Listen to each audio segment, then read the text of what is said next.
Okay, so let's go into breaking this one down. So this is Charlie Keating IV. He was a Navy SEAL, was killed in action in 2016.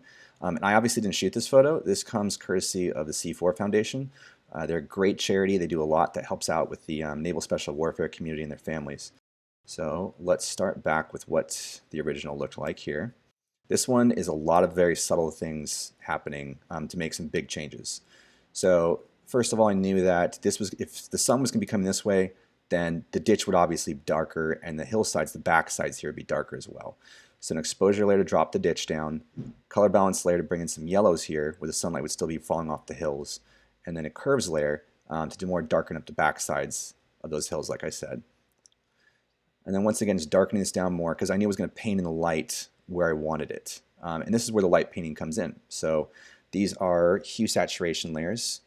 They're set to colorize, the lightness is brought up, saturation's slammed, and it's on a yellow right there. So I duplicated it, just adding a second one on top, very subtle, just to add in some more. But I would go in and paint with a white brush on the layer mask where I thought the light would kind of spill off. So striking the hills here, how it would fall off on his arm, on his helmet, and everything. This wasn't too bad, but over here on these little plants, this was a lot of fun trying to get all these fine details back into the shot. So moving right along, so that's the antenna right there, and then here's my first flare. After that, I start adding some crunch and some detail you can see. And then once again, our exposure layer, dropping it down because the light would probably spill, like it would hit here and slowly fade back down into here. And then a color balance to kick in some blues. So I've got yellows and blues opposites of each other. So they kind of work together, but very subtly.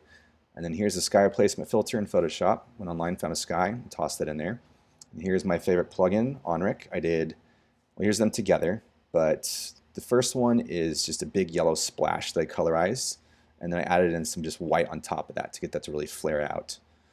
From there, I hand painted in vignettes, so just blank layer with a black brush, real low flow. Slight dodging and burning just to add in and emphasize the light a little bit more, where it would be hitting. Very subtle levels detail to bring down the shadows. A little bit more flare because this would be probably the full spectrum right here, top to bottom. And then the light, it would strike, but it would have a harsh defined line on some sections as it kind of trailed off there. So this is a fill layer with a yellow color set to color dodge in the blend mode, layer mask fill with black, and I painted in where that harsh part would be, that brighter part on everything. Moving right along. It's in our dodge and burn layer, but this one wasn't to emphasize light, more so to emphasize chuck there. Another crunch layer to bring in some detail here and all these plants and everything. Just a very subtle hue saturation layer.